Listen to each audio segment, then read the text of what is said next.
Welcome to this tutorial. Today I am going to show you how to completely disable all notifications on the IMO app.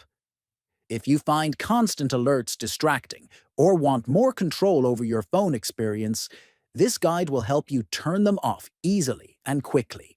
First, open the IMO app on your phone. Next, tap on the profile icon located at the top left. Then select the Settings option from the menu. After that, look for the Notifications section and tap on it. Finally, choose the option labeled None to disable all notifications from IMO. Then confirm your choice by clicking on Mute All. Disabling notifications on IMO is straightforward and gives you better control over your phone without interruptions.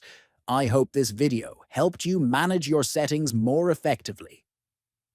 Please consider subscribing to the channel, liking this video, and sharing it with friends. Thanks for watching.